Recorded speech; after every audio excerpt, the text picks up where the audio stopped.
Welcome, ladies and gentlemen, to another episode of What the Fuck is Dospook doing today? Oh, let me tell you something else, boy. In case you didn't know, everyone, I've been married for some time, hence the wedding ring. And I don't want to spoil anything for all you people, though.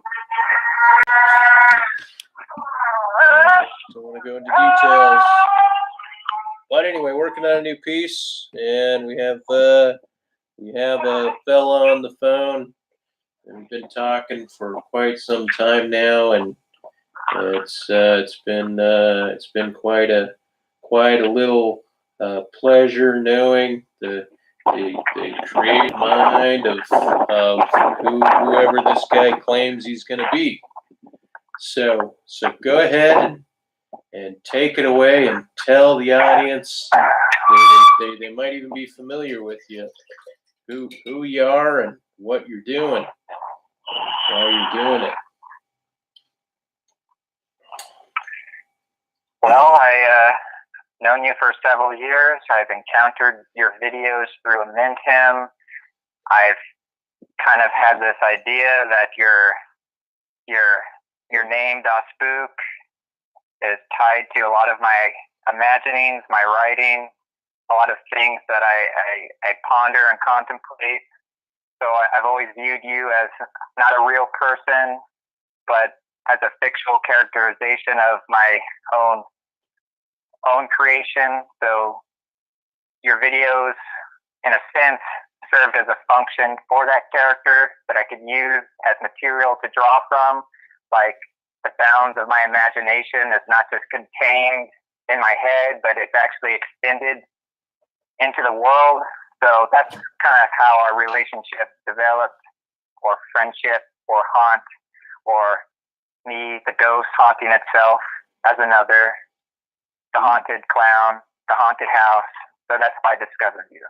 Ooh, Anton, did you thought that I was going to try to kill you, right? Yes, because the character blows my head off in the script.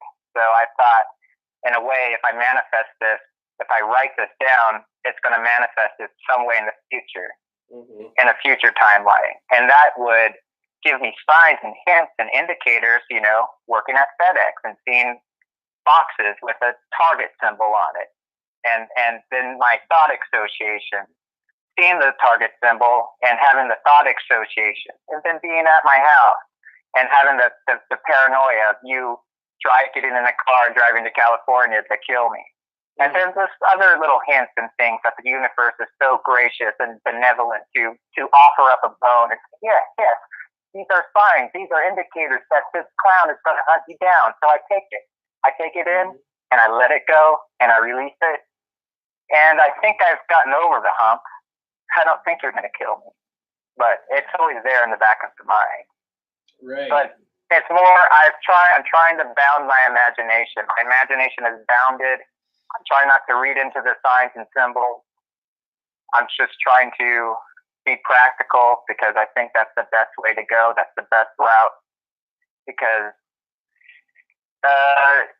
it's not yielding anything positive, and and also because your behavior is dubious at best, so it's kind of hard to pinpoint down what you're capable of doing. So the ambiguity of that fuels the paranoia. Right. Okay. And let's talk about that woman. Why don't we nickname this woman Dallas? What would you say that your relationship is with? What are your hopes with? And what kind of advisement that I've given you with regards to her do you think you're going to take? Because tell people where you're at with acting. Okay, Dallas is a girl that I haven't met, but she's someone that I'm aware of, that I see her playing a particular role in the script that I'm writing. I always intuitively had the hunch that she would be perfect for the Dark Lady, which is a character in the script that I'm writing, but I don't know, and I don't know what will come out of it. I don't even know if I'll get the script done. I don't know if I'll go insane. I don't know if I'll go mad. It's all up in the air at this point. All the arrows are pointing back at me. So this is further pontification, speculation that doesn't offer any practical results in the world. And the brutal truth of the matter is that it's when the rubber hits the road, it's the action that benefits the result, and repetitive action which yields no result is often described as madness.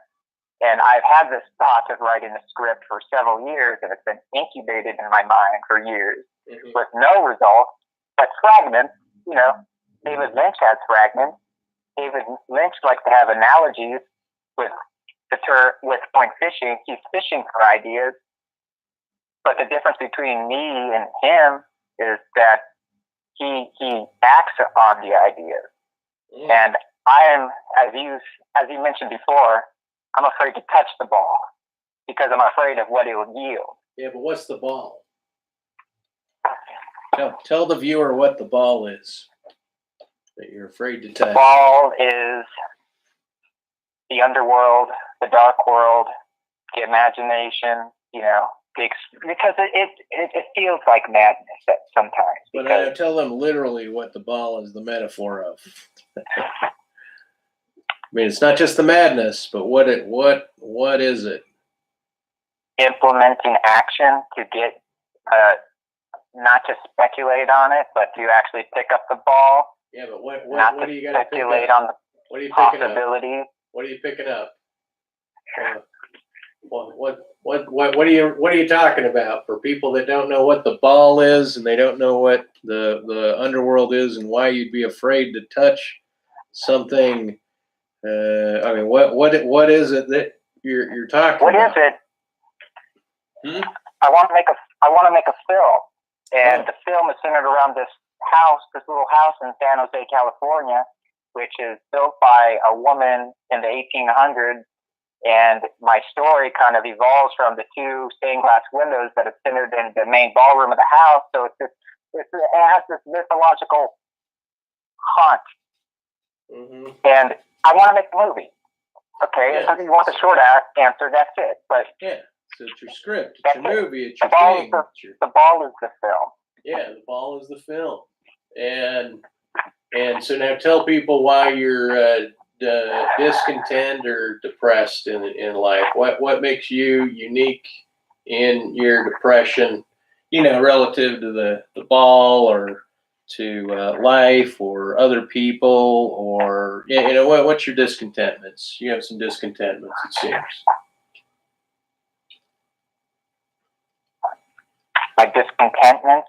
Well, you might call them depressions. What makes you depressed? Where's your anxiety come from? My anxiety stems from the horrors of the world and reading the newspaper articles and seeing car wrecks and imagining car wrecks and imagining a lot of things going wrong.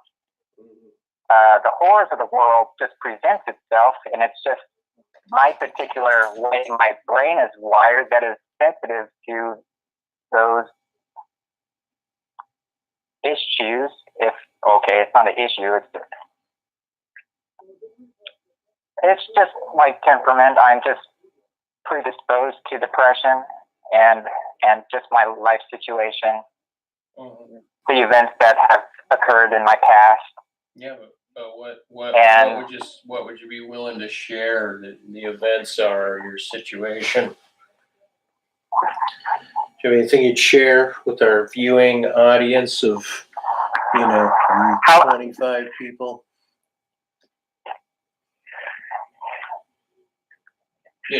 Maybe by the time I'm dead, the viewership of this video will reach 30 people. And then who knows if they'll even know who you are. Anyway, so I mean, you're fairly anonymous.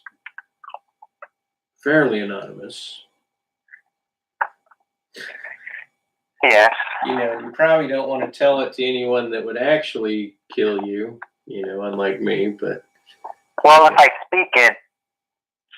Okay, so disclosing my paranoia gives me the feeling that there would be a less chance of it occurring in the world if I speak it. Oh. Okay. So if I speak my paranoia, and I spoke it, I did speak about it several times to you in several instances. That just by doing so, I know it's not going to happen. But hey, man, just a few months could change a person. A few years could change a person. Oh. Who knows? All it takes is time. So your particular circumstance, your life situation, your psychological state, however you move, or you're immobile, unable to leave, you have no access to the car, your playground, what you're playing, your sandbox that you're in right now. Man, things could change in just like a year or two. Who knows? Maybe I do make the film. Maybe it does have some profound effect on you. And maybe the character does become a zeitgeist and having that affect you psychologically. Maybe you will hunt me down in the future. Who knows? Yeah, and maybe you'll kill me. Maybe. Well, maybe it's just maybe I don't know. Maybe it won't. Now, tell the audience about how homosexual you are. I'm haunted, man.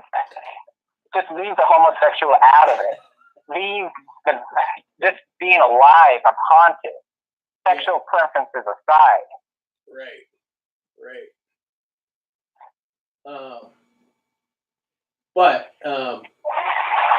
Yeah, sexual. Okay, so you're haunted, but now what makes you haunted? Like, why are you haunted? Why are other people not haunted and you're haunted? Like, can you explain the difference to somebody that might watch, that might think, like, I'm not haunted. Why is this guy talking about feeling haunted? Has he been reading some authors? Has he experienced anything that would make him believe there's a reason to be haunted? Is he what is it about this guy that makes him use the word haunted? Like, why are you haunted? What are you haunted by? It's just akin to, like a teenager romanticizing mental illness. It's a coping mechanism. And I use the word haunt because of the association and my connection to the Winchester house. And the Winchester house is marketed as a haunted house. So I might as well indulge in my fantasies. Mm-hmm. So it's just a way of coping in a world that is often I don't even know what word to use, but it's just Well, now tell people how good you think certain other people have it, and how bad you think you have it. Someone always has it worse. Yeah, but I just don't want you reiterating my talking points. Because you get stressors, man. Help people relate to your stress here. Well, what's going on? Why are you stressed? Let's talk about it publicly. Because if you talk about it, it might go away like a haunt, right? So I mean, what kind of job do you think? Because it looks like you're looking for work. And what do you think your options are here in the working world? What did you say? That last part? Yeah. What do you think your options are in the working world?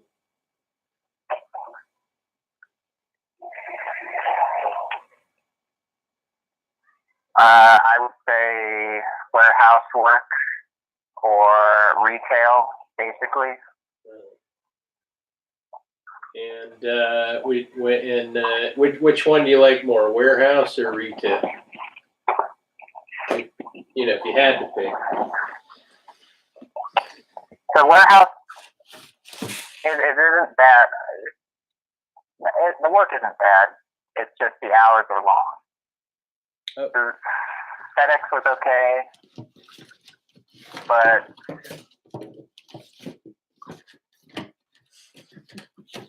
I don't know. All right, so you worked at FedEx. Well, right on. And what do you think about the supernatural Philip K. Dick and the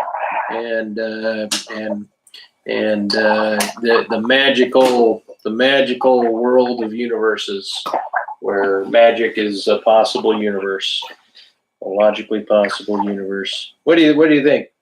I approve.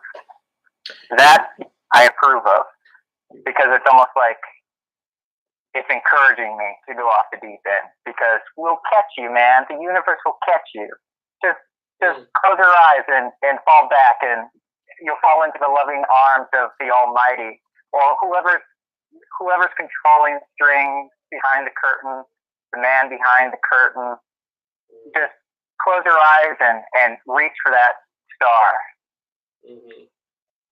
Giving the universe a reach around now.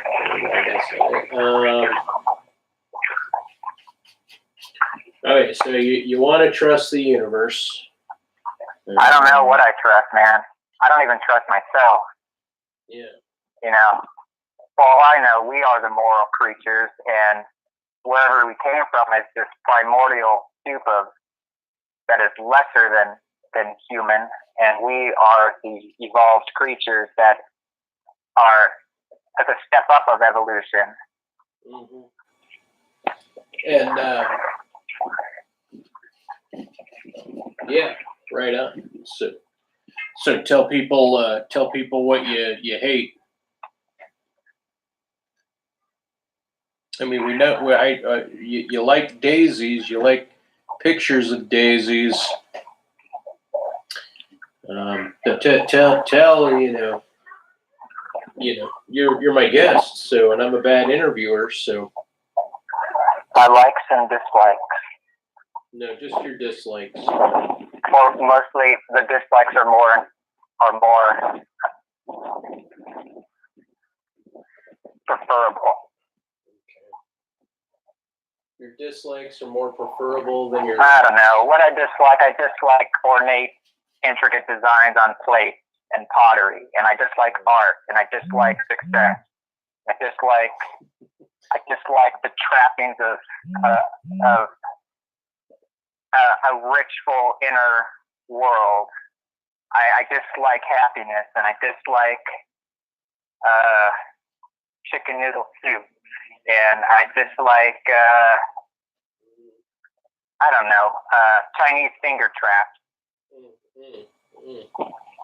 And does that have anything to do with your dating life? Your lack of liking Chinese finger traps?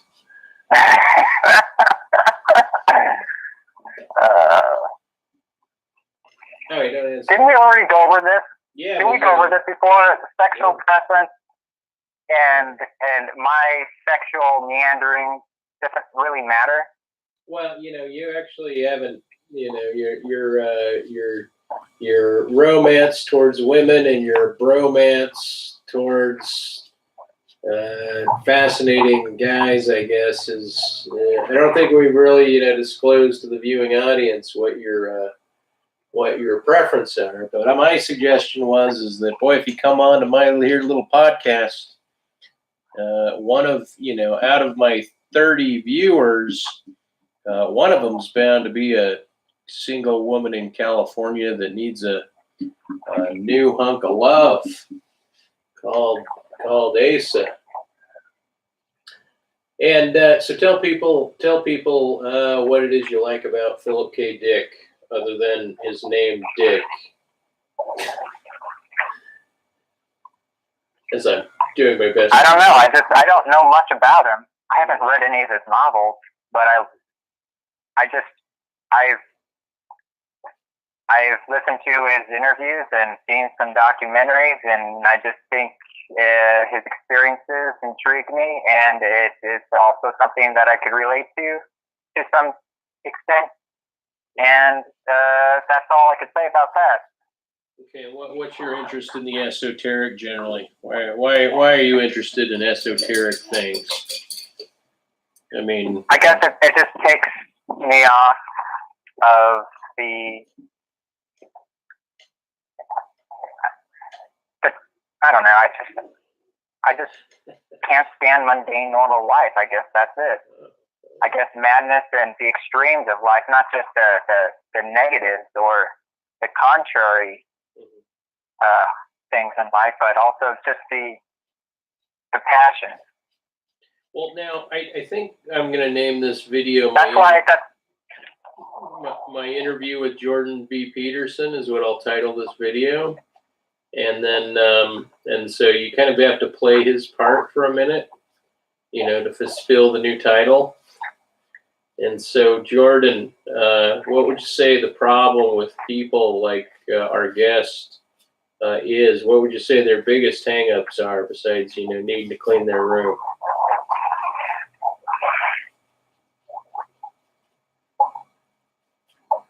You know what you should do? You should play that recording right now.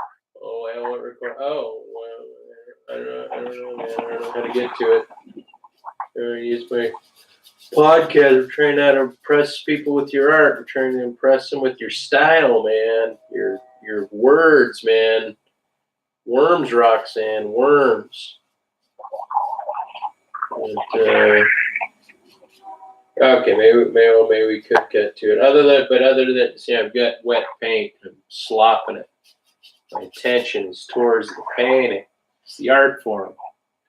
Well, for the one or two audience that are listening to this program, I described the recording as I sliced up Jordan Peterson talking about Pinocchio, and he's very impassioned about this narrative, and I sliced up the good old boy Bill Shapiro, and I spliced his voice, and they're just talking about how great the film Pinocchio is, and Jordan Peterson's crying, and he's just, I don't know, it's just masturbatory and meaning that it took up some of my time, and I made it, and that's it, the end.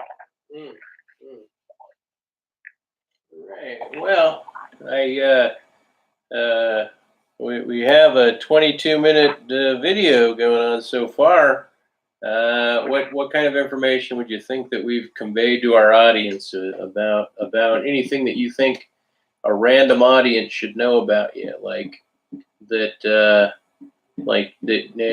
like how to negotiate yourself through all matters having to do with love and romance and career and money acquisition, or I mean, how do you define yourself in the mad world of Asa Winchester? How do you define yourself? What are your needs? What are your desires? What are your goals here? I mean, you want to write a movie, you got that down. But what are your hang-ups with your goals?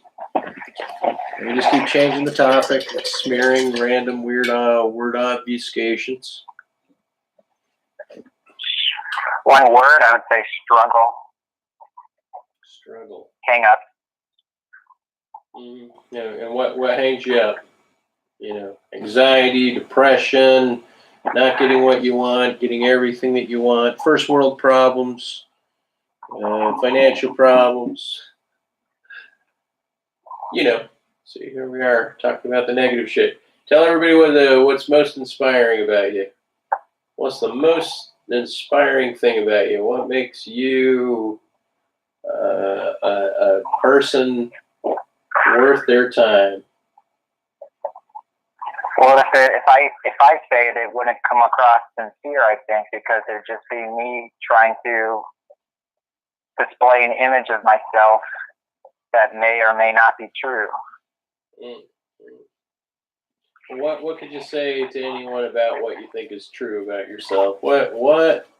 Okay, for example, you made a criticism of Thou Art Thou. What was your criticism of him? That his videos are dry and boring, and his personality is. See, now I'm on camera, so you might see this video, but it's just really my personal opinion is that his podcast, and the way he talks is boring. Okay, and then what's your opinion of who Amendum is, and Jillian? What do you think? Yeah, keep it short and sweet. Amendum is a dragon who lives in a cave whose thoughts echo and bounce off each other, and he sends his minions, his little dragons, out into the forest to collect bodies to bring it back to his cave so he could pontificate more. Mm-hmm. And if you were a cannibal, what kind of animal would you eat? Beer. Beer. All right. See, now we're getting somewhere. Now we're moving the conversation right along. We don't need. Why do I need an audience when I can have just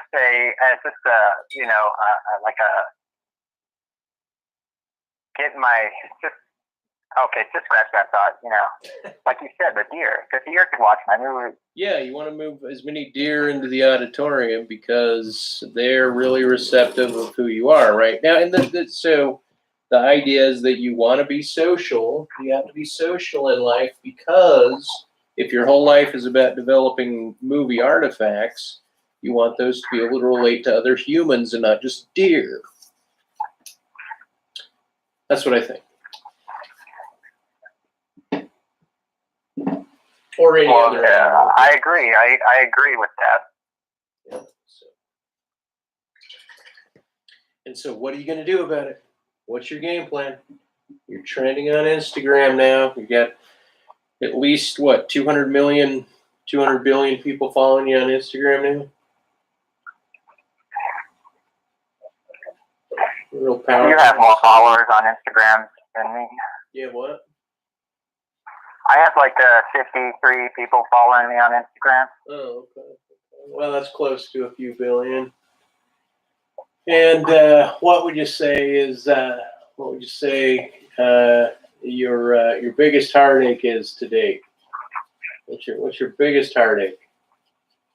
What's the biggest problem? What's your soul ache for more than anything? To create beauty, and my biggest problem is my internal struggle and the confliction between the two. Okay, so you want to create beauty, and you have an internal struggle, Okay, so what are you going to do about it? What are you going to do? Are you going to go get a job, and then are you going to work in your spare time, or are you just going to work in your spare time? Or you were driving to go get your old job back when we decided to go live here. Did you make it to your destination yet? You only have so much time. It's going on, 4 o'clock your time. What are you going to do? What are you going to do? How are you going to do it? Going to make the money to build the beauty? So are you there yet, or what? Did you get there, or have you even left? So you have driving anxiety, right? Is it true that you have driving anxiety still, or did you get over that yet? It's a passing feeling. It comes and goes. But you were pretty chronic at one point about being able to drive, right? And it's a strange irony too. In my most panic situations, I would call potentially somebody who would come after me, right? Mm-hmm. I'd call you. But it's that whole, thing about romanticizing to come into comfort. Well, at least I could be imaginative about it. I could view you as an object or a threat, but in a sense, call you up when I'm in this panic mode because it would give me some control, because I have no control in the present moment. So just calling my enemy would give me a twisted sense of comfort, knowing that, well, at least I'm being imaginative with it. I'm talking to someone who could potentially kill me. So it's that idea that is kind of funny when thinking about it. Now, do you think that all the other YouTubers that know me or whatnot, do you think that they think that I'm going to kill them or capable of killing them, or that it's, the odds of me killing them is higher than the average other YouTuber that they might see in person? or because you met me in person, I don't know whether or not you. I mean, just kind of wax over the whole. Me is. Well, it's the idea of creating a piece of art or literature, or the idea of being stranded on an island, lost at sea, and just writing out in the most detailed manner a ship that would come and rescue you. So I think my relationship with you is an exception to other people because you're a fixture, you're a character, and it's just the whole idea of manifesting. I think that's where a lot of the paranoia stems from. Mm-hmm. All right. Well, that's good. That's good to know. It's good to know that. But other people probably aren't as imaginative as you are, and they might have met me, and they even might have thought that I was going to kill them. And so I was just trying to figure out, what kind of signs for future people they might look out for with regards to me, so that they feel maybe less or maybe even more likely that I'm out to harm or kill them. Oh, what a weird topic. All right. So how's this unfolding? How do you think this is going so far, this recording? Yeah, it's probably kind of crappy, but who knows? Maybe it'll go down in history. I don't like my lighting, boy. Why didn't anyone tell me I have a pig head? Right, that's my old phrase. But well, it is pretty piggish. Yeah, I got the nice fat head now going on. And I don't know. This one's a rough racket.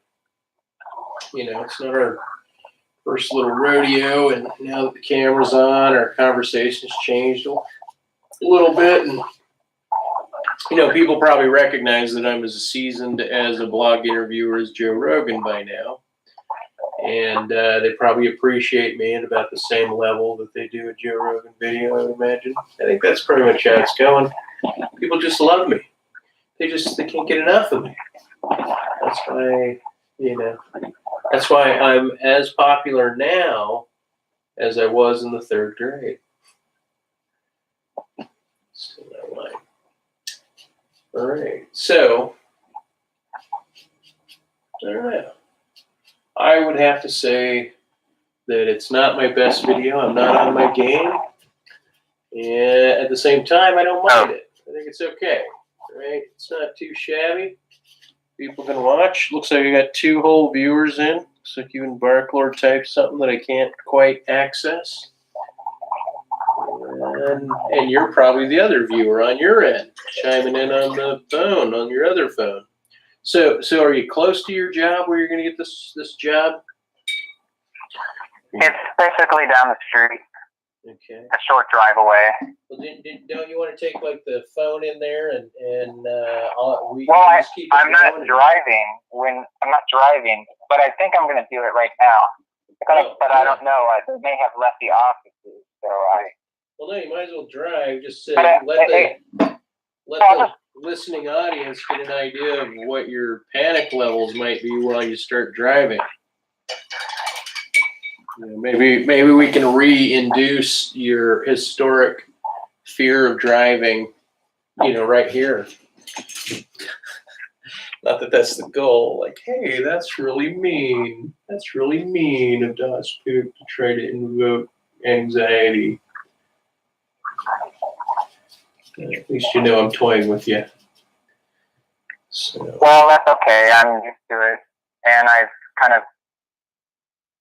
let that go a long time ago. Yeah. Damn straight. You better have. So play hardball, damn it. Hardball with my bullshit. Yeah.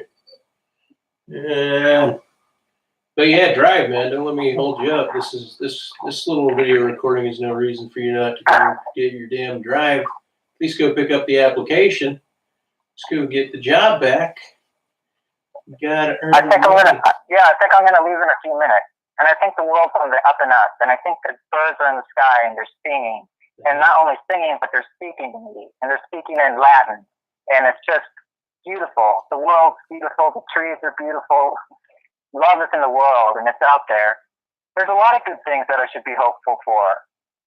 Just contemplate for a minute people who are in terrible chronic circumstances. But we don't need to get macabre about it unless you want to, because I'm pretty good at that. Oh. I love doing that. That's right. I think there's a dangerous side to me. I think there's a masochistic side to me. I think I enjoy calling you up when I'm freaking out. But I don't want to sound like a depressive. If the audience thinks I'm depressive, they think I'm a kook. They have every right to view me like that. But it's just, or they could pity me. The audience could pity me. Or they could think I'm an idiot. Or they could think I'm a puppet. So at least my strings are cut. My strings have been cut. And I'm alluding to the drawing. But we don't have to get into the drawing if we don't want to. Because I speculate too much because I'm just a bullshitter.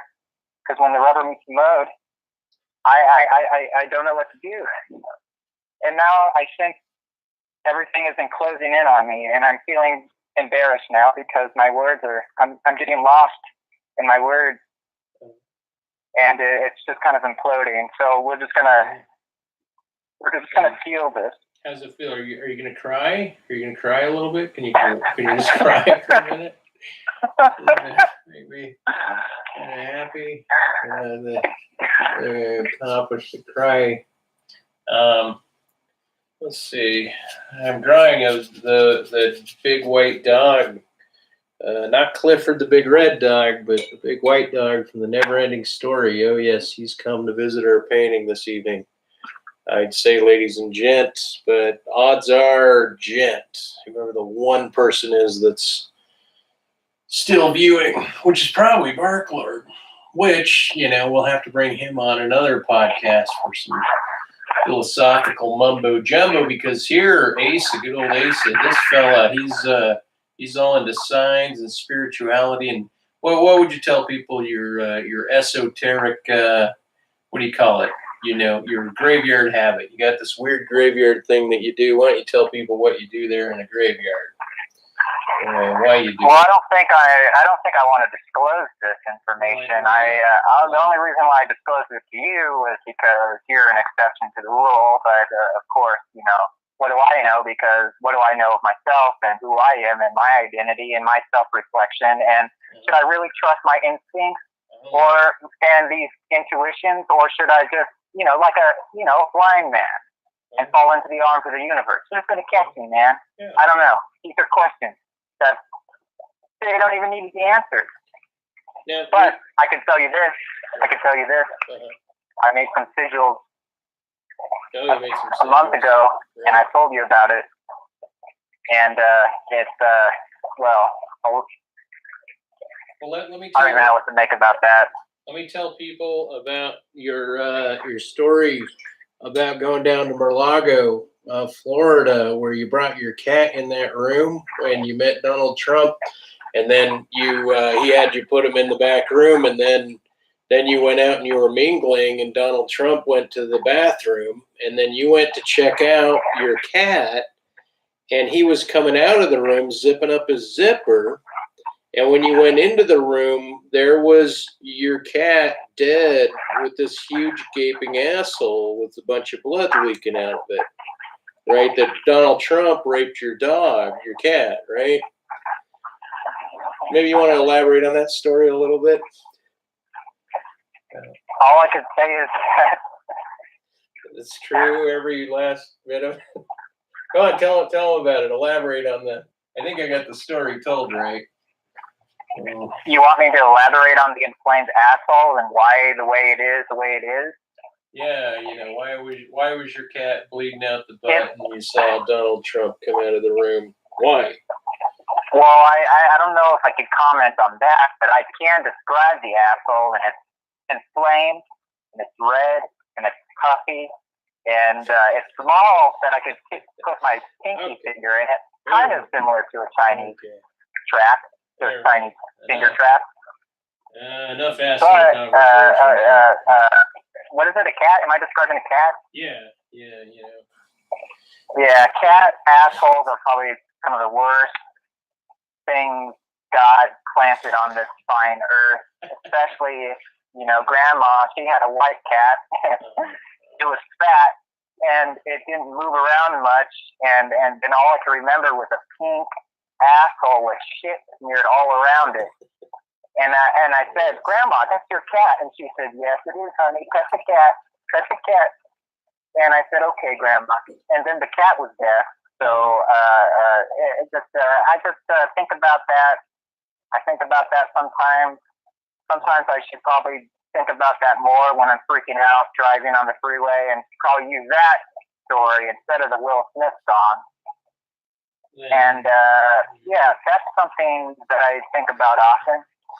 And I'm glad you mentioned this to me. You brought it up. That's right. I'm glad to bring up some memories with Grandma and Grandma's cat and Donald Trump.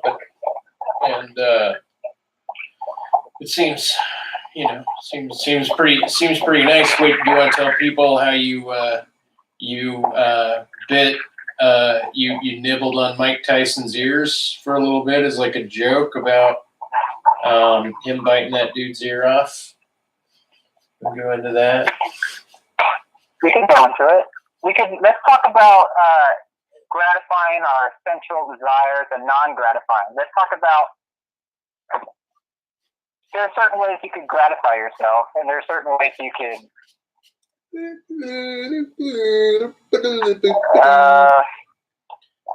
I don't know. Where are we going with this? I don't know, man. I'm winging it. You know, trying to put you in the hot seat here.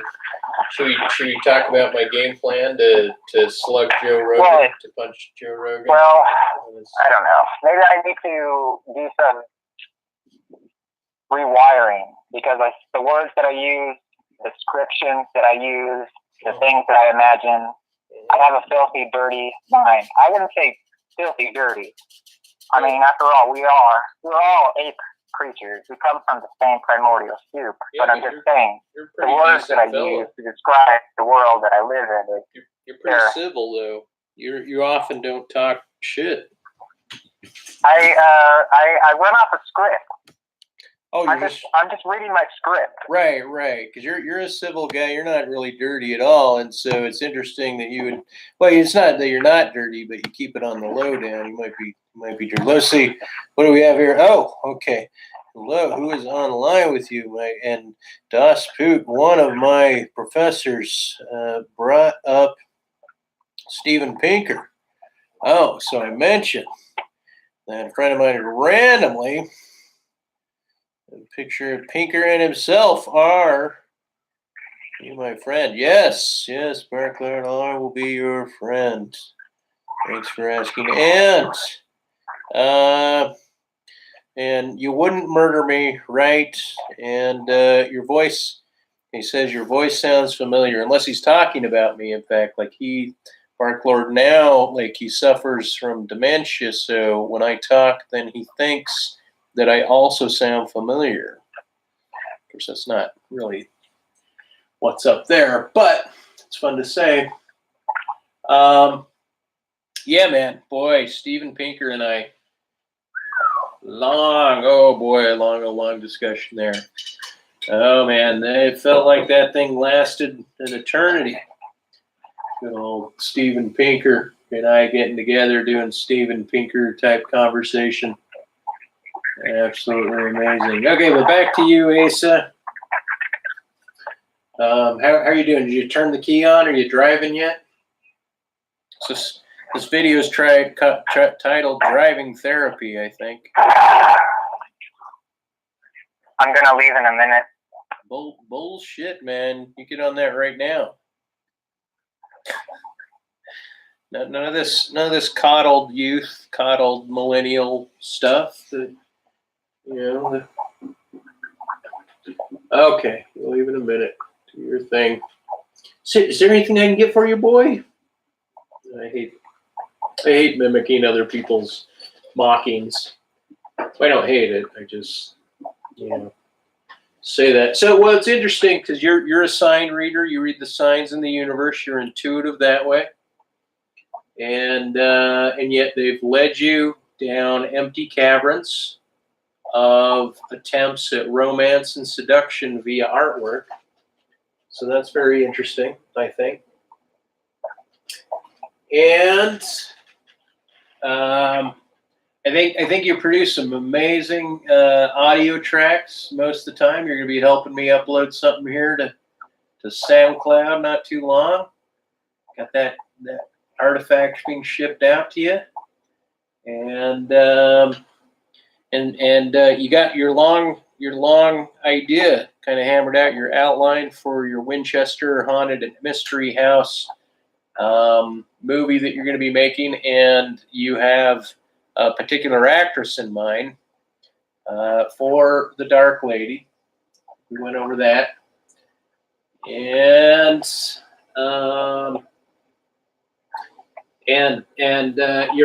you've been cranking out quite a bit of black and white imagery and some colorful imagery, but you've been doing some ink drawings that are absolutely fascinating, I think.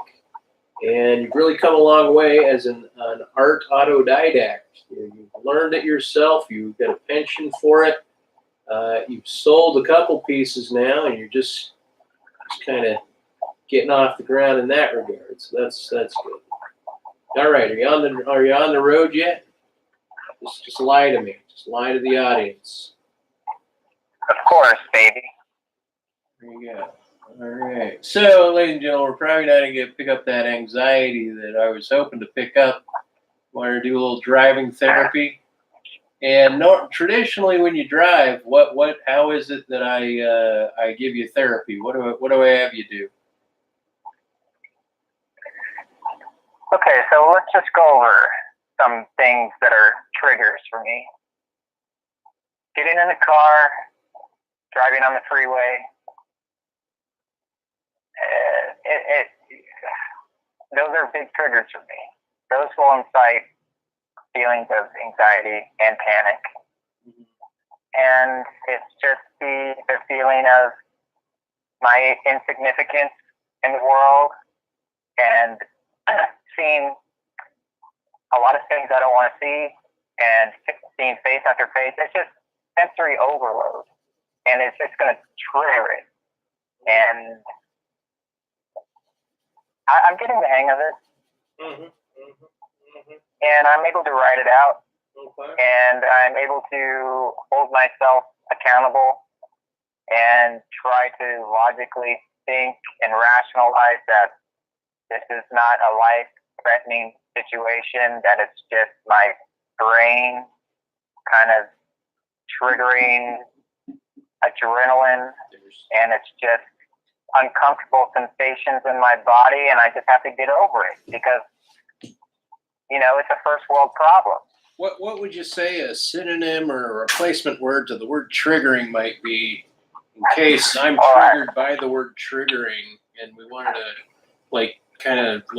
fucking chuck that word out the goddamn window of our lexicon window? What would you say if we're going to chuck the word trigger out the lexicon window? What would you say otherwise? What's a good word there?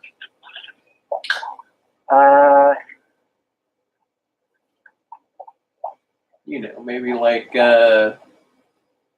you're not triggered by something. Instead, you are antagonized by.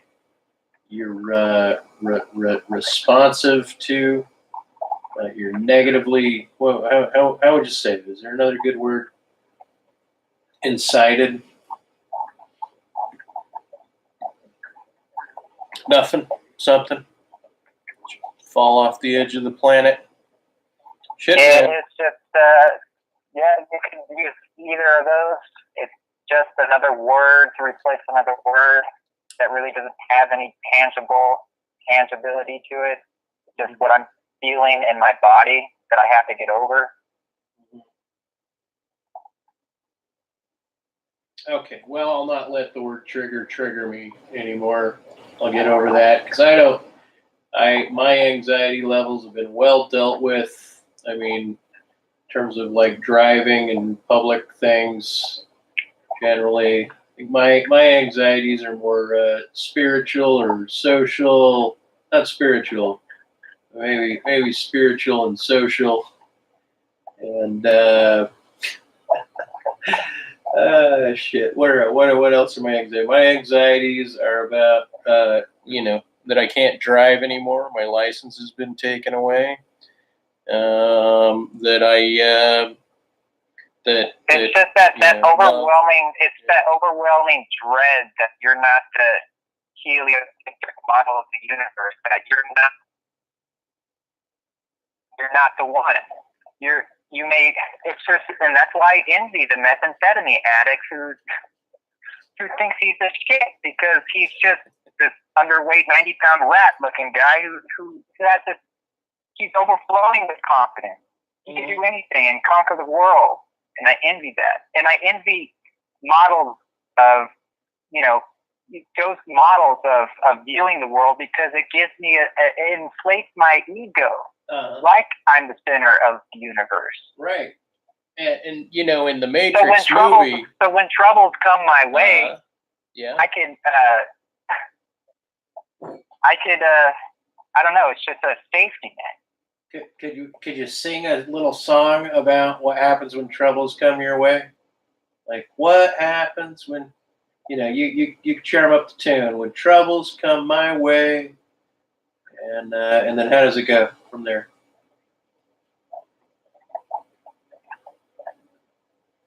I don't know. Come on, show them your talent, man. Don't leave me hanging. Don't leave our guests hanging. I don't know. What am I good for? It's just like, in my desperation, if I'm eventually going to call suicide hotline, how are they going to talk me out of it? What are my gifts? What is my worth? Words too. Like a virus. What are you still William Burroughs word virus now? Is and try to pass it off as your own little idea there? Is that what you're going to do? Huh? It's not my. Nope. Huh? So you're trying to pull there? One of them there thieving stunts? I don't think I would ever go through with. I don't even want to say the word suicide because, I don't like to say those words because I don't want it to manifest in my world. I don't want to say that word, but I'm just saying, I think I have I think my hang up is that I'm a Hamlet. I'm like Hamlet in a sense that I have these feelings but I don't act on them. What's wrong with Hamlet is his indecisiveness. He won't go through with murdering King Claudius. And I'm like Hamlet. I have these desires and I don't act on them. And Hamlet all he does is just like he just bros. He's a bullshitter. Well, now Othello, my understanding is Othello, because I'm a scholar in Shakespeare with a PhD in not only Shakespeare, but Shakespeare so far stuffed up my ass. That is what I got my degree in. My PhD even says Shakespeare so far stuffed up the ass. But my thoughts are that Othello, that he, unlike Hamlet, actually in his destitute situation, hauled off and just kind of started arbitrarily, fucking shit up, killing folk.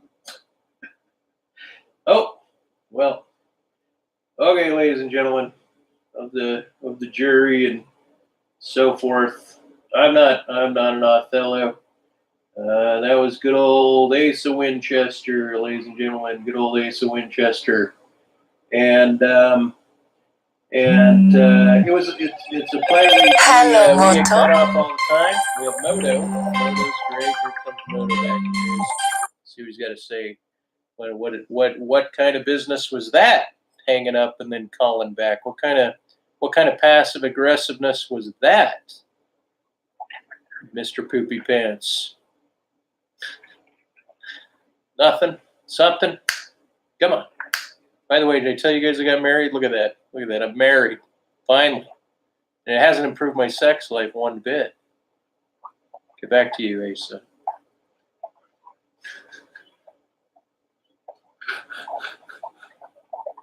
You might actually be on the job, getting close to the job. Yeah, and for anyone that knows me in real life, including any relatives that might see this, I'm not this guy, but I'm part this guy. I'm this guy now. Huh. All right, so you're on air. Caller, you're on air. I don't know. I don't know what to say. Oh man, tell. I'm just thinking about what I said in this whole recording, and it makes me sick to my stomach because I feel like I'm crazy. Okay, but then that's not just because of the company you're keeping right now, is it? I mean, you feel crazy even if I'm not on the phone with you. Or do I incite and trigger craziness? Maybe I do. The history of you watching my videos is incited craziness, or it's just merely complemented the craziness that you yourself believe you have within you. May the power of crazy within you emerge. Anything? Nothing? No, I don't got nothing. You got nothing on that? All right. And then, okay, so what would you say? Would you say that you suffered like a lot of physical abuse and masochism and bodily damage growing up, or would you say that your type of personality stemmed from some other historic crises? Meaning, because you think everyone on the planet is different, right? They're behind a different carcass and they got a different environment and they interpret the environment differently and so forth. So what would you say historically, if you gave our audience a quick little summation here of what, let's say, the top 5 things that you think, make you, that you would say were on the downside, instead of on the upside? What would you say? Because I don't want to ask you the upside because we know I actually want an answer. And so because I think that you have a bigger array to choose from, if I ask about the downside, I'm asking about the downside. So what would you say? Give us your top 3. I don't want to put you under a 5 pressure here. I think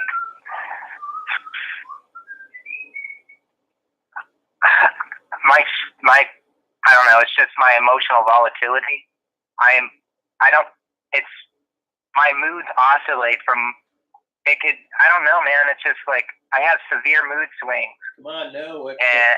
Tell us about why. Tell us why? About facts. Don't give us this emotional shit. Tell us about facts that happened in your life that make you want me to describe the accident? Whatever you want.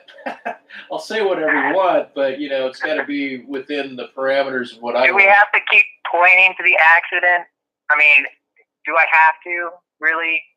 What is this going to serve? No, you can answer anyway. Then skip the top one and then move to the other few. Just give the audience a bone of like some facts beyond, a fact around your life, not a fact of your psychological condition, right? That brought you to the powerful Jedi that you are today, or the angry non-Sith, not quite Slytherin Jedi. I mean, how are you going to sum this up? Come on, give somebody something. People relate. They're commiserating, right? They got their own shit. Putting me on the spot. Putting me on the spot. I don't know what to say. Well, I want to be. Beat around the bush. Beat around the bush, then.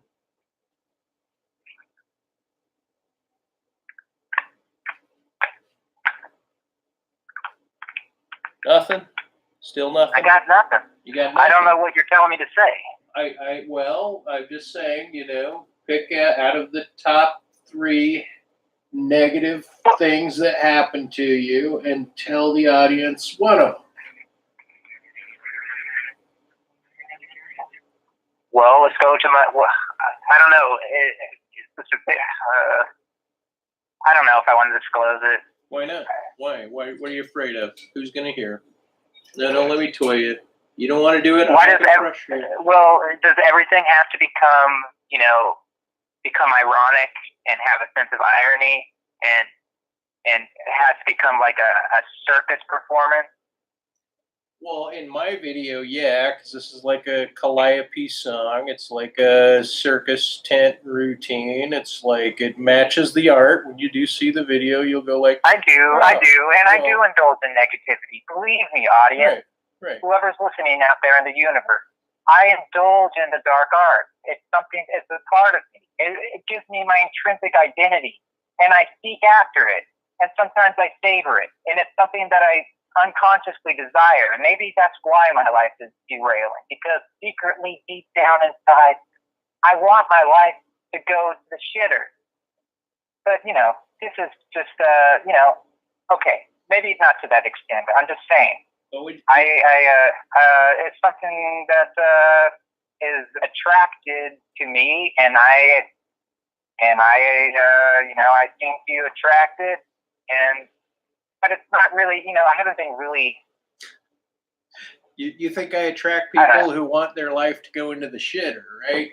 Like you think that's my proclivity is. Yeah. Well, that explains why I don't have a big following. If people are like, well, I don't really want to listen to dospook. He's just going to drag me down into the shitter. Now, okay, how about this? Okay, it's enough on you because you're nervous about saying anything about what built you into this person. You don't want to disclose it. Now tell people what you think of my videos. Start out with being really harsh, be negative, and then tell them why, what it is that brought you to connect with me. Like why? What is this? If you're going to accuse me of being this, tell them what's up. Well, I discovered your videos through Amendham when he was painting. He was having his painting session, and he was painting a portrait, and he was talking about this guy he knows in Utah who paints clowns, and he linked your video, and that's how I discovered your channel. I think Amendham was painting because we or he decided because I was painting, he was going to paint. I think that's, if I recall correctly. Okay, interesting. Better. You're not unusual. Dante's Inferno is most interesting. Ouch. That the Paradiso. Right, that's what the comment just came in. I think he's talking about. He's probably talking about me, but he might be talking about you, or he just means that generally, or he includes both of us, or he's saying it in a. I don't know. It's a very open-ended. What did the comment say? It says you're not unusual. Dante's Inferno is more interesting than the Paradiso. That's true. That's why I guess I'm attracted to my sense of aesthetic. Is that's where the good stuff happens, is in the underworld. That's where things happen, is through conflict. And it's just, as long as you don't act on it, as long as you don't, if you're not possessed by something, if something doesn't direct you and take over your body, and it's a good therapeutic release to turn it into at least something aesthetic, form of art, a book, written poetry, whatever. It's better than committing to act. Okay, so we have, all the horror that's fun, all the movies, the Texas Chainsaw Massacre, the man, I don't even remember, the guy who dug up graves and took their bodies and assembled their bodies and, made, a skin leathered lamp, and, he lives his horror story, and where other humans who observed this took it as a form, as their object of desire, and transformed it, and they made movies out of it, movies and literature and things like that. As long as you don't act on it, but somebody's got to act on it if we're going to get good art in the world, and that's the horrible paradox of the world. Good stuff comes from bad stuff. Right now, and that's the way it works, and that's how it is. And tell people your history with nicotine, drugs, and alcohol. But somebody's got to be the scapegoat. Right. And somebody's going to exploit that, and somebody's going to get all the fame and attention and the idolatry and the adoration, and somebody's going to be in a padded cell living the end of their days for committing a horrible atrocity. And somebody's going to exploit that and turn it into art. That's how it is. That's how it always was, and that's how it's going to be. So that's your view of the world. So take that, commenter. Take that, retort to your thingy majingy. Oh man. I hate that this thing's turning into a weird cartoon, but I don't mind it. It's a good basis. What do we have here? Okay. No, you must act on it. Sanctify the downgoing. That's Nietzsche. Good stuff comes from bad stuff. I can't even get him to go drink. I can't even inspire him to use illicit drugs. I almost fell in the pool. What did he say? What, you're swimming? No, I almost fell into the pool. Oh. What did the comment say? The pool of blood? Because you're killing someone right now, right, on the side of a road. That's where you're trying to get back to work is your alibi, right? That's what the reason I'm recording this, right?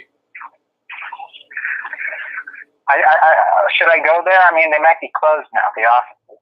I would try to get back, otherwise the alibi won't work. But you're right, maybe they are closed. And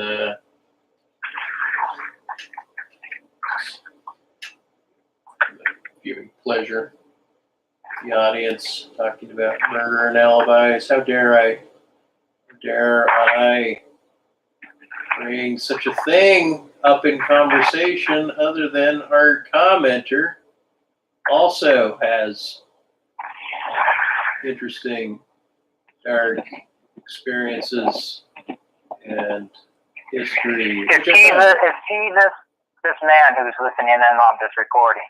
Is he the one that was also afraid of your haunch, your trip, your please don't act on these thoughts. Please don't do this.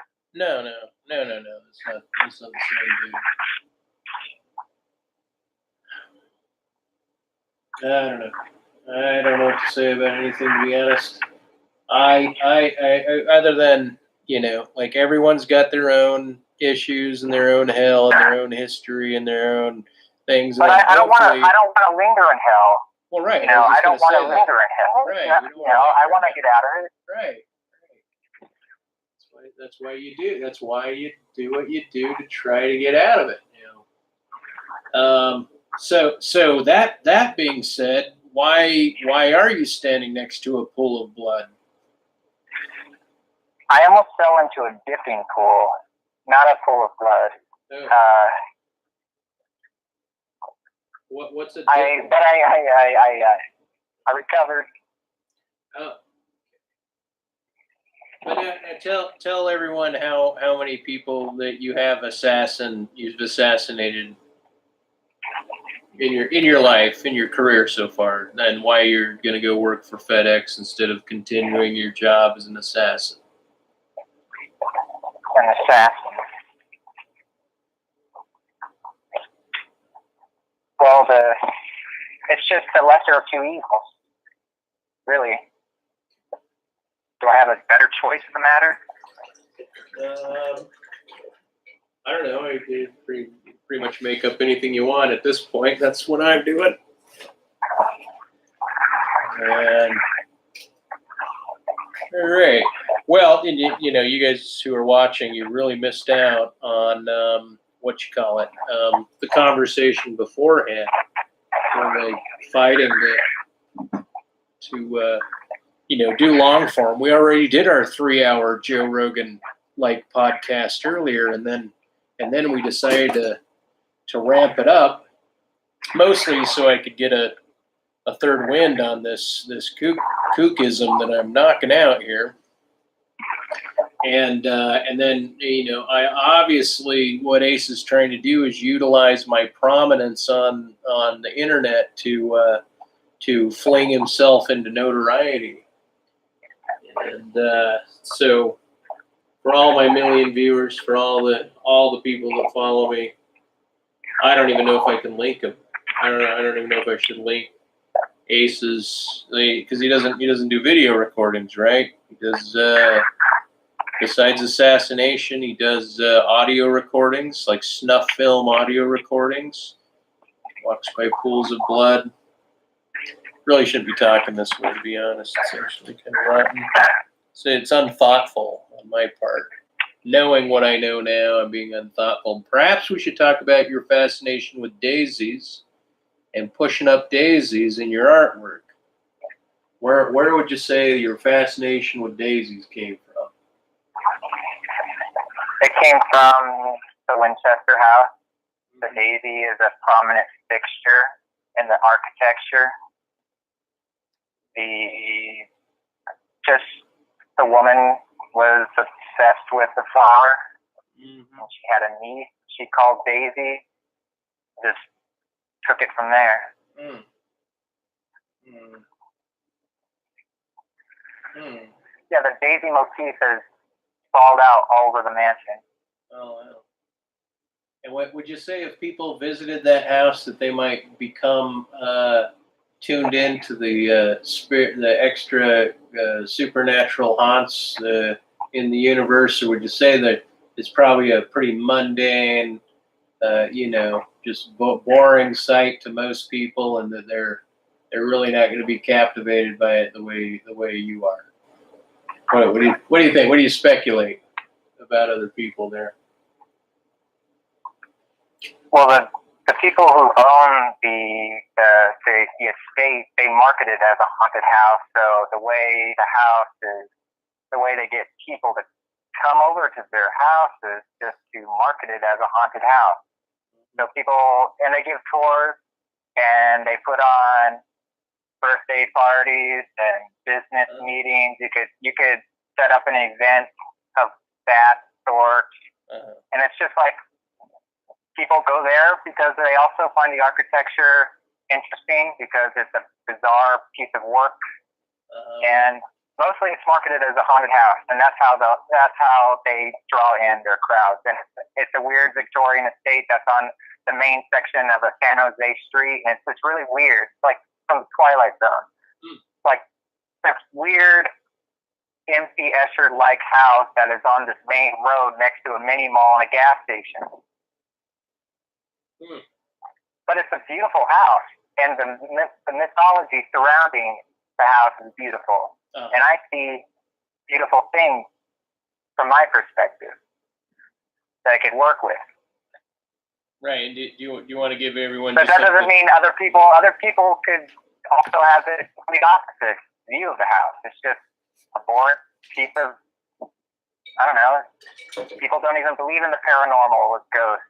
People are rationalized. People are rational creatures. They're secular. They don't believe in ghosts. They don't believe in the haunted. People think it's a boring house built by a mad woman. And what do you think about? I don't even know if I believe in ghosts. You bastard. But you believe in signs. You believe in signs and coincidence. At least you got that going on. You're traitor to the cause. We'll have to execute you now that you're being a traitor to the ghost cause, the cause of ghosts. Kidding, of course. Have to say something. I always have to say something, don't I? Yep, I do. Now, how mad do you think the world is now that the internet's a roving, shown up? shored up on our beaches? What kind of blame can you give for everything on just the internet itself, or do you think it's just a bunch of snowflakes who don't want to get jobs and then they get really depressed because they don't want to take the job, or what do you want to blame? What do you want to blame the world? What do you want to blame on the world? I just think they're being too harsh on the younger generation and their kind of snowflake attitude. I mean, the world is cruel and difficult, and the internet has wonderful possibilities, but it also gives you that access to pretty much unlimited information. Mm-hmm. So you could really, it's just like a weapon, you know? Mm-hmm. It's a weapon. So the internet is weaponized, kind of, or something like that. I don't know. So where do you get what come back? We're back to the question. I got to keep gnawing at this, right? Pulling teeth. Like, give somebody something that happened that turns what makes you despot? Like, if it's not the internet, then what is it about your generation that caused it to be the way that it is? I mean, you're the one in it. What do you think it is? Or do you think it's even a generation thing? What made you, and what made your generation? Not the internet. I can only speak for my personal circumstances and the way I was raised, and I wasn't tuned in to a lot of things, and I wasn't informed on a lot of matters, and for me, it was like a rude awakening to a lot of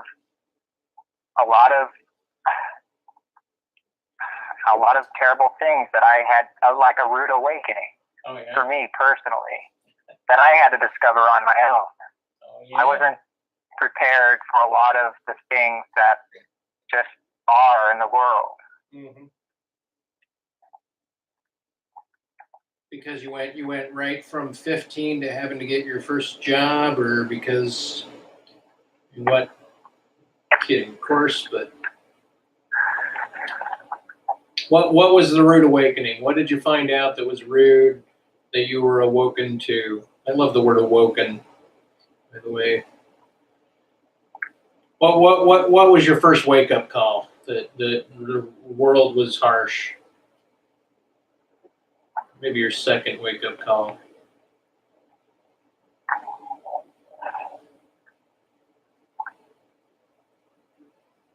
Anything? Nothing? Don't go there? Don't trigger you there? Just the unfairness of the world and the cruelty, the pointless suffering that has no meaning. Okay, a lot of the basic things, that I don't know. Saying that, and then that aligns, you'd say, maybe with the amendum. Yeah, the unfairness of the world. It's really unfair. Yeah, is it unfair? It is unfair. Like it is unfair. So if everybody suffered the same and it was fair, then what would you think of the world? And that's. I don't know. I don't even know how to think. You can guide the conversation anytime. I'm kind of on my own trip here, just trying to think of shit to get you to disclose information about yourself so I don't have to do it behind your back later. Not that I'm gonna, but it's funny to say that. I love to say that shit because it'll put you into an anxiety-ridden panic. And you're not even driving. I can't even give you therapy. It's like I have to induce your panic because you're not driving to give you therapy. What kind of irony is that? What kind of abuse is that? What an odd jack-off session I have here. I know. It's a waste of time, right? I don't know. I think our one viewer is slightly entertained by it, but who knows? Probably not. And people will just look at me like, God, that guy's just an asshole. But really, I'm just trying to be an antagonist to, get you to tell people why it is that you're fucked up, or that you think that like to talk about injustice or talk about fairness. Or I don't. Well, we can, like I said before, do we have to point and gawk at the accident? Do we have to gawk at and point at the freak? I don't want to keep reiterating these anxieties and these pains and these humiliations and the shame and the torment and the anxiety and the horror, and then I can just easily point at everybody else. You know, there's just a whole amalgamation of possibilities. And my imaginative apparatus that I can use, and say, oh, look at the seagull. Look at the seagull as it hunts little ducklings, and I can just point at that and describe that. I want to restore my health. Let's talk about restoring my health. Let's talk about looking at the painting and seeing the beauty in the painting. Let's talk about the little duck. Pet the little duck. Let's look at the sky. Let's just talk about the goodness in the world. Well, you're pointing at the wound. I was dating this woman. I don't want to fix the wound. Yeah. Well, and this woman I was dating, she wanted to just always point and talk about the positive shit, and it even got to the point. Some people can bullshit themselves with the positivity. Mm-hmm. Just look on the bright side of life. Just life is a box of chocolates. Life. Just think about it. Think of it. It's positive. Think about the positivity. Mm-hmm. Everybody's an exception to the rule. Mm-hmm. Some people would benefit, indulging in cigarette burns on the hand, and let's go get in a fist fight. I think that would be beneficial for you. Or let's drive recklessly on the road because I think you need that. Some people would benefit and these kind of self-destructive, okay, let's move your body in a different way and experience this, and let's experience the visceral things in life when, and I think I'm an exception to the rule. I think I can experience the beauty in life now. I don't think I need to go down. I don't think I need to go down any further. I'm already in what cavern of hell am I in, really? I'm trying to make my way out of hell. I'm already in the lower levels. I'm trying to make my way out of it. You still there? Okay, fair enough. Hello? Yeah, I'm here. On that. And how would you like to describe hell? You want me to use, Christian descriptions of hell? I think just take whatever your worst is and multiply it, square it, and then multiply it by 10, and then square that, and then multiply it by 100, and then square that. We got the rack, we got the guillotine, we got the Chinese water torture. What should I choose? I have three options. The rack or the guillotine. What do you want me to choose? Oh, man. If you really had to choose between the rack and the guillotine, people might really think that you're going to go out without a bang if you pick the guillotine. And the rack, at least, I don't know. There's even more medieval torture devices than that, but I don't know. The topic is very macabre, but since you brought up that I think the most subtle form of torture isn't the big reveal. It isn't the death of your wife or your child. It's just a series of little ouchies that accumulate over a lifetime. Which that's what sends someone to a madhouse. The little things. Just a little succession of events that occur over a long period of years. It's not jumping off a roof. That's not going to send you to the madhouse. Isn't it? That might have cured me from the mad. I mean, as if we were talking about me. You might not even have been talking about me. What are the odds? You're talking to me, but you're not talking about me. Oh, boy. Oh, what do we have here? Oh, a Bukowski poem. He's got a point. It's not in his interest to evolve pain with his own soul. That's the Bukowski poem. Of course, I think there's two disparate comments, topic shift, a disjunctive topic shift going in there. But yeah. Okay, so we kind of went over the unfairness. There's this elusive accident that you've talked about, and besides the accident, though, I mean, what, like, how do you feel like you're treated by your community currently, or how do you describe your community?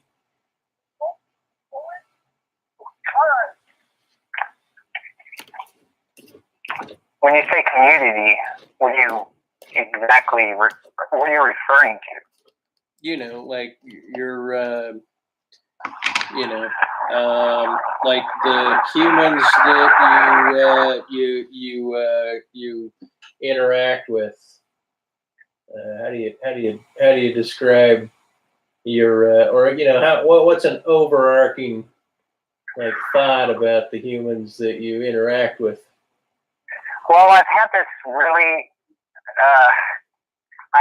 big fear that I was going to lose my memory, and that I was like my mental faculties were deteriorating, and I would lose my mind, or I would just develop a early onset dementia or something really weird. And I was keeping to myself, and I'm an introvert, and I'm isolated, and I would notice really strange things, like a symptom of a symptom of isolation. Like, and I told you about this. Like this weird sensation of wanting to scream out certain words, or when I'm at a coffee shop ordering a coffee, having like this, like the loss of words, or not being able to, not being able to speak the words, like a strange delay in my speech. And that was like a weird sensation and a fear that I was going to lose my mind, my memory, having all these weird negative symptoms. I lose my mind, and I'm at a coffee shop, and okay, keep going. And then, just like wanting to change my behavior. Okay, so I need to interact more. I need to involve myself more with socially to get myself out of this feeling, or this sensation that I'm feeling. So sometimes I would go on a walk, and I'd walk in the park, and usually I would have my head down, and I wouldn't say hello to anybody. I wouldn't, if somebody walks by me, I wouldn't make eye contact with them or anything. But this particular walk, I decided every person that I come across, I'm going to say hi. I'm going to say hi to them. And that's just, and I tried that as an experiment, and mostly nobody responded to, well, yeah, a few people did, but it's just that feeling like, it's like I'm intruding upon their personal space. And I wasn't being weird or creepy. I could be sociable. I know how to behave. I know how to behave socially. I know my cues. But it's just like, wow, this world is dark. This person doesn't want to acknowledge me either. But then I have to think, well, maybe this person's going through a hard time. Maybe this person's fucked up. Maybe this person did this to himself. Or maybe this person is socially fucked as I was socially And don't you get kind of tired of that? Like all those people? Yeah, I do. Yeah. I do. I do. Yeah. All right. Now continue the story. Okay, so you're parking, you're empathizing. They're not getting along with you, and okay, so bring home the story. Bring home the moral. The moral of the story is that I don't know where I was going with it. So that's that. Yeah. But does it make you a what do you call it? A misanthrope? Feel misanthropic, like, man, just people, and they ain't good for nothing, and they all got their problems, and that kind of shit, or like how do you sum it up? Or what I'm trying to frame my thoughts. You know, if I have thoughts that just you know, like a negative kick, or like I try to reframe it, and I try to approach it differently, and it's just because I don't want to feel like this anymore. I don't want to see a negative Nancy anymore. Yeah, I want to see the bright things. Right, I'm just fucked up, man. I do want to get better, though. Really, I do. Because historically, when you bumped into that, you would just kill them like an assassin, right? It was no problem. You're just like boom. And now, since you pulled that urge back, now it's just kind of a basic anxiety, and you're empathetic. And am I onto something there? Am I right, or am I misguiding the viewing audience at all with that narrative? I just want to be productive. I'm tired of just living in fantasy land. Right. You just want to be productive. You know, there might be a beer company back in the Midwest that our friendly neighborhood commenter can hook you up with. But then again, you're not a heavy drinker. When's the last time you had a beer? When's the last time you've had alcohol? Last time I had alcohol was probably over a year ago. Mm-hmm. Okay. And so you're not really getting the lead out there. And when was the last time you hung out in a bar and mingled? The last time was when I met you in person. Oh. And what was the time before then that you did that? Probably when I went out with my friend to 2015.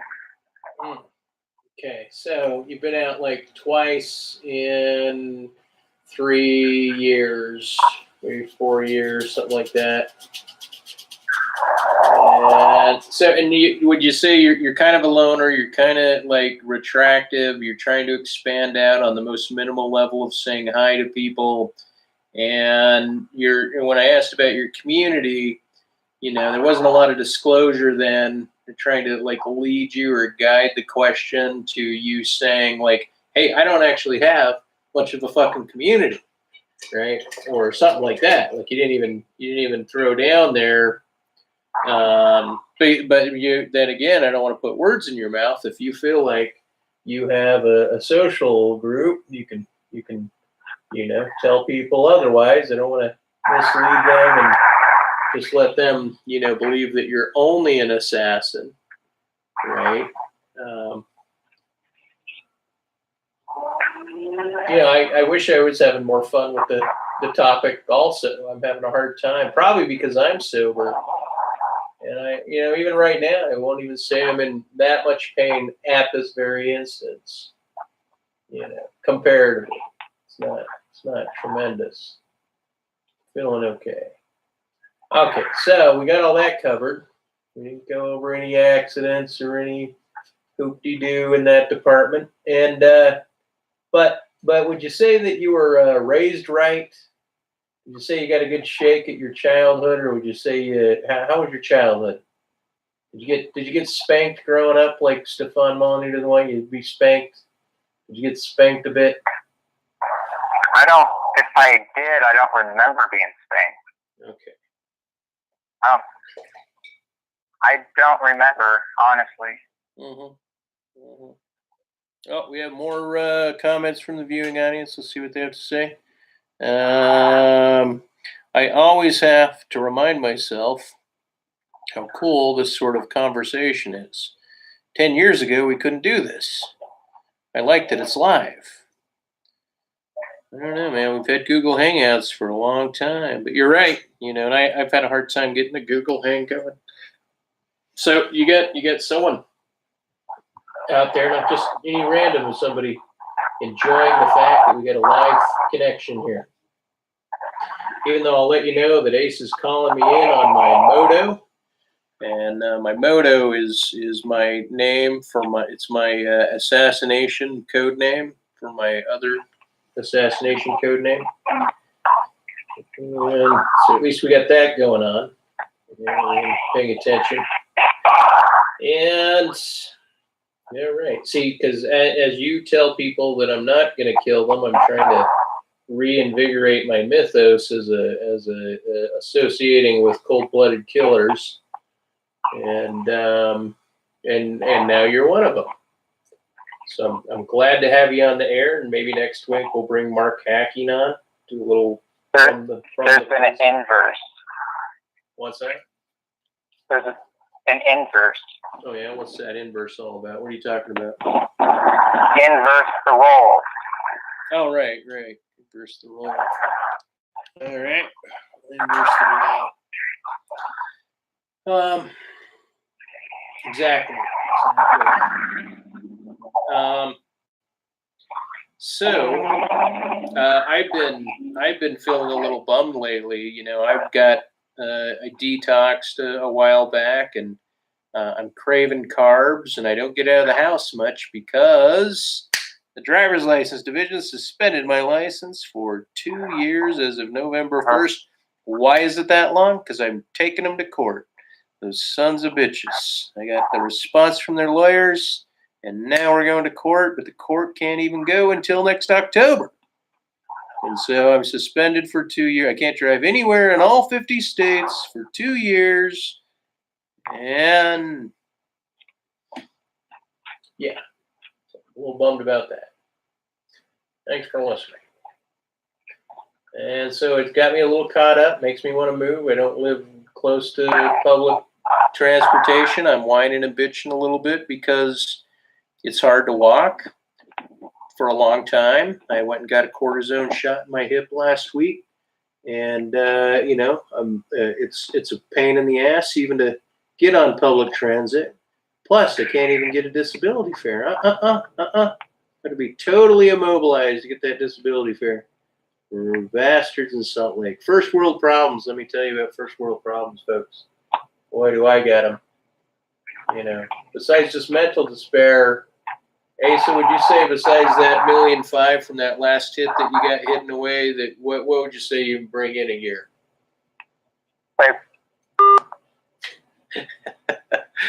All right. So I might just utilize that as an opportune time to bail on the recording. And to say thank you, ladies and gentlemen, for starting in Prairie Home Assassin. You're a Prairie Home Assassin. We like to put on a bunch of our little most favorite absurdities, skits, and you know, really the charm of being around serial killers and well, besides you, good old BL there in the comment section says probably very uncouth of me to let that be a type of topic, but it is interesting. Life is very interesting. Hello, Moto. Oh, my secret agent Moto. He must have gone. 2 hours max. 2 hours max. Okay, what do we got? Sorry about that. Yeah, man. Yeah, I'm on. It's almost okay. I'm on. It's almost okay. Hey, you know, when's the next time you think you'll be? You come out? You gonna come out here to good old Salt Lake and visit your relatives and stop on by, or do you think the odds are that I'll be down in California before you get out in this area? What do you think the odds are?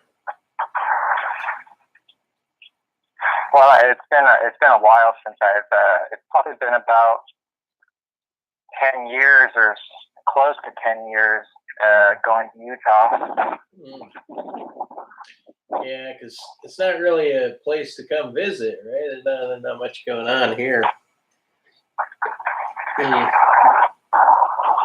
But But a lot of people could say that. A lot of places. Yeah.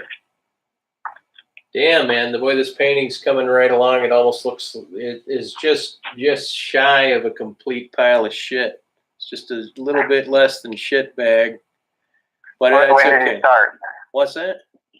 When did you start this thing? Well, I started it like a couple weeks ago, but I took it down so I could work on my Tom Waits painting, and then I put it back up. I'm not real, I have kind of an idea, but the conception it's not exactly where I want it to be. Yeah, right. Sorry, I didn't get any of that because I turned on the video game and it's echoing. You turned on a video game? No, I turned on the live video. What? You're the one viewer watching me now? You're watching yourself? No, I was looking at the painting. Oh, let's see how you are. Bitch. I mean, son of a gun. Doing that? How dare you? I wonder you hung up. Well, anyway, so this is, you got the painting kind of rolling. Yeah, you see a little bit more there. Gonna work on the funky moon on this side. Oh, and then our one viewer still says one viewer, even though we got people saying they're watching, which is really what I think is happening, right? Like my view count on videos is really quite small, and yet that's just what YouTube is telling me. My belief is that I'm actually an international global sensation, and they're just not letting me in on that, right? It's part of that whole Truman Show philosophy. Yep. Do you still think you're on the Truman Show?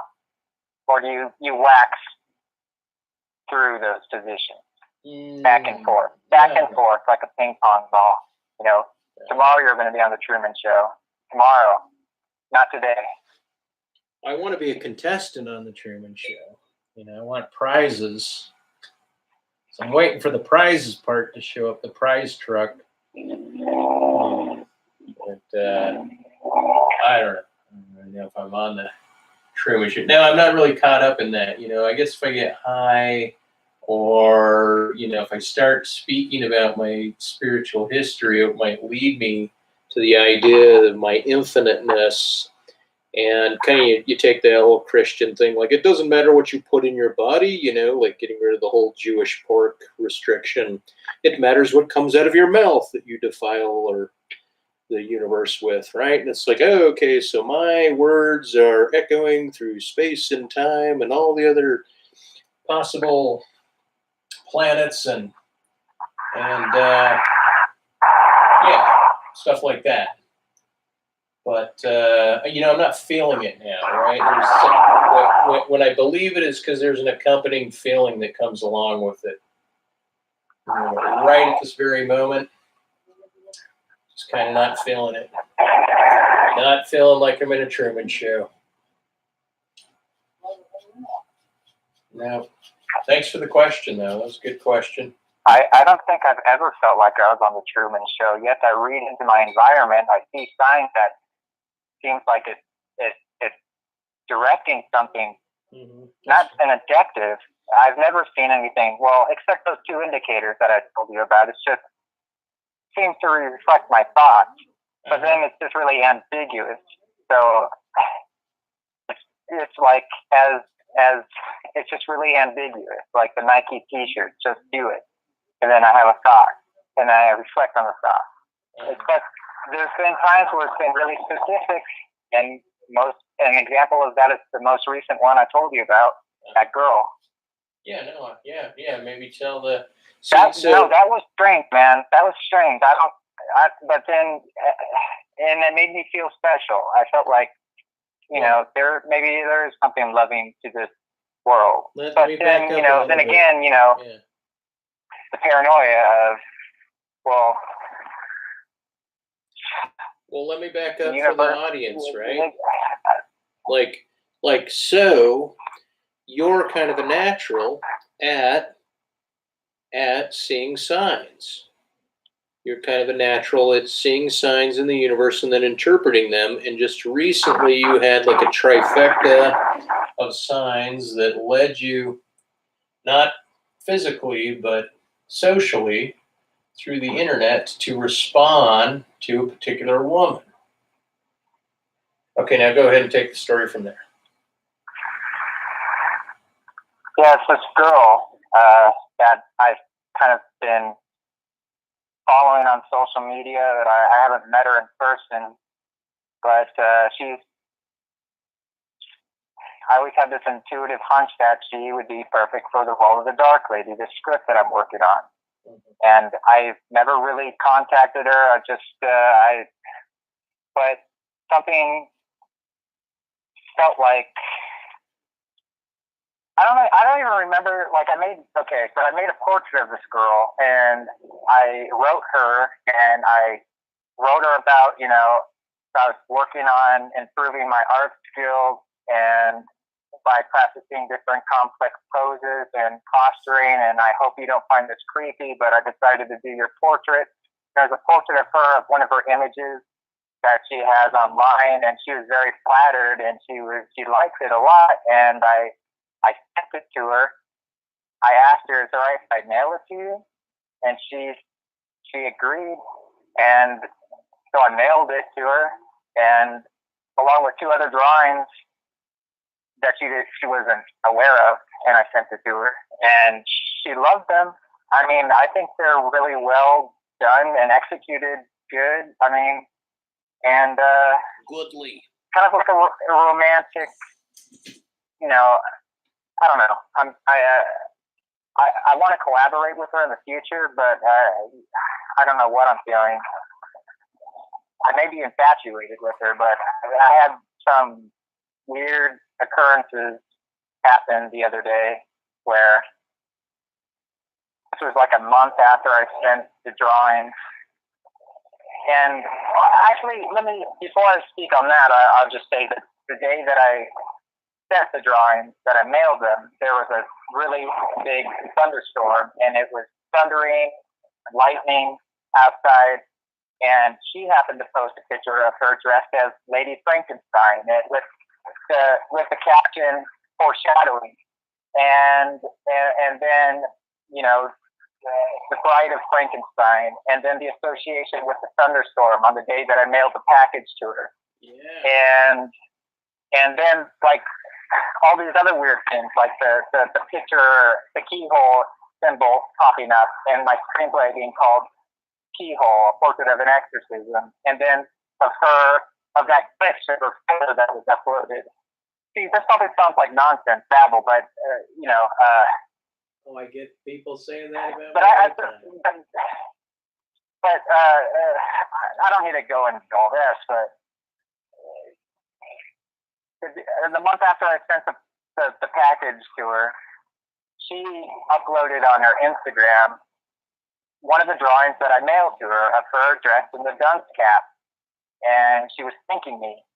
And that day she uploaded that picture, I saw a bumper sticker when I was pumping gas that same day, a few hours before she posted that, or during the time she posted that, of the bumper sticker saying House of Mystery.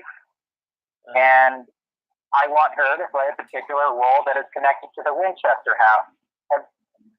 And then the very next day, after she posted that picture, she posted a picture of her laying down on a chessboard, like a big chessboard, saying, with the caption saying, "Your move now." Hold on. Instead of it being a pun into itself, a play on words of her laying on a chessboard saying it's your move, you interpreted that as being. I interpreted it. Okay, no, it was strange, and it could have been a clue. I mean, I interpreted it as like, you need to make a move now.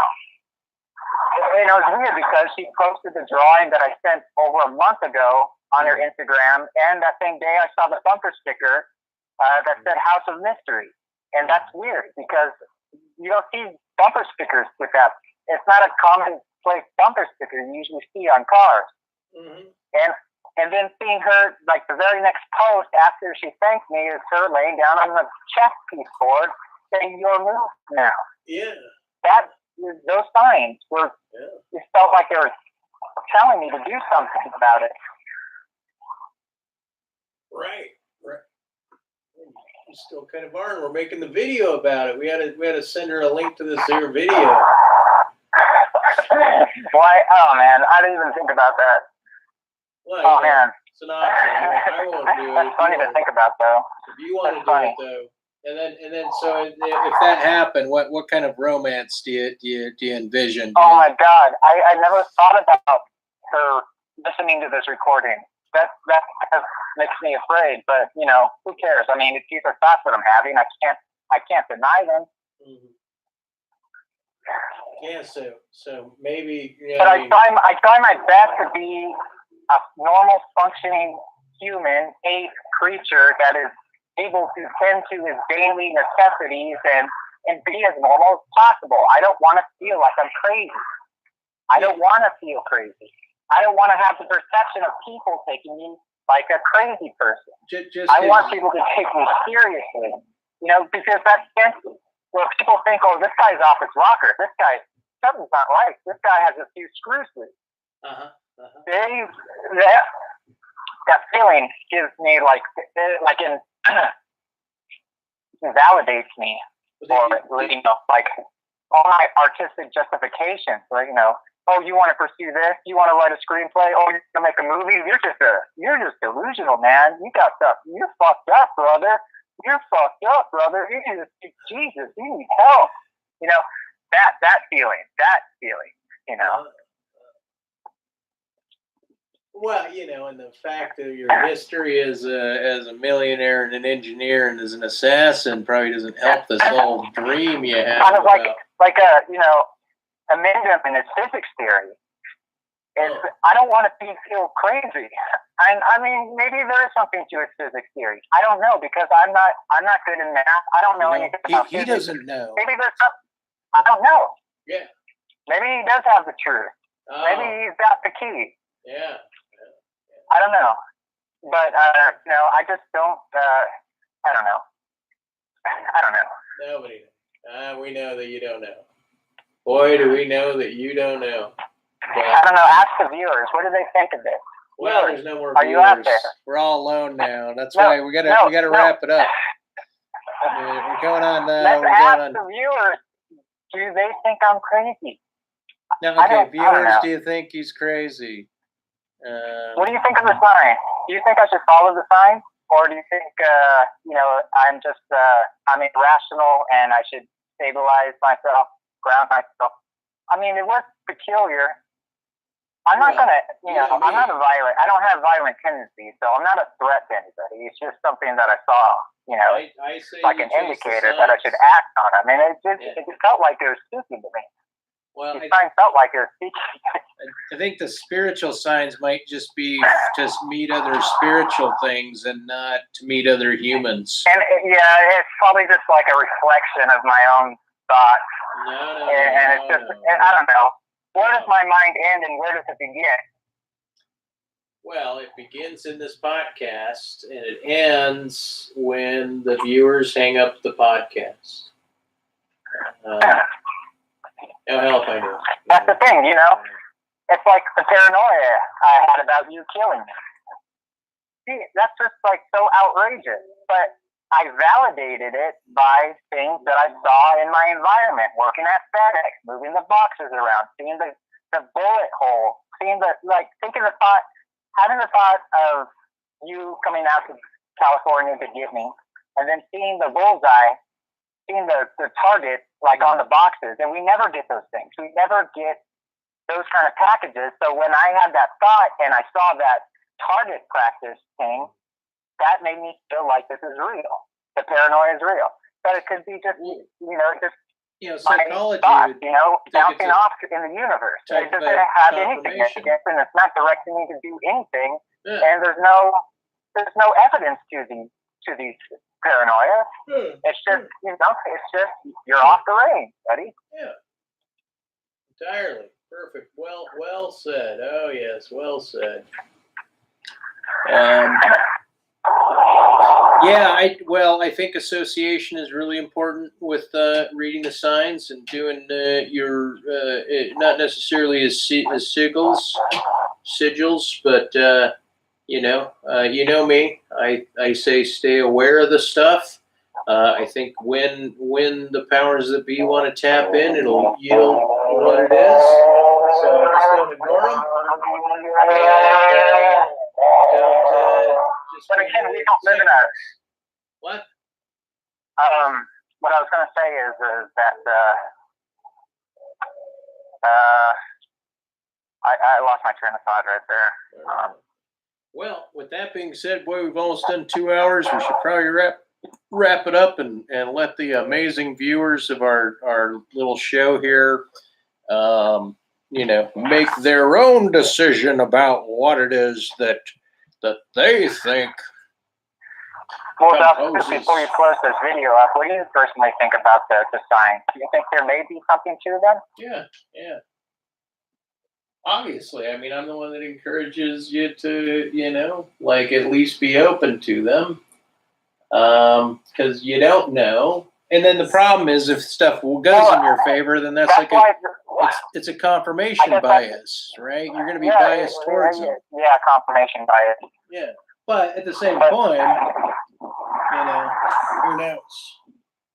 Who knows what to say on that? All I know is what I know. All I know about what I know at this point is that maybe I should wrap the video up, even though the painting's coming quite well. The viewers seeing this image from a distance, boy, from straight on. Oh yeah, this part's really pretty strong here. I know it doesn't look strong. Got this weirdisms. Got some of that in your recommendation on the side, so we appreciate it. Give it an all thumbs up.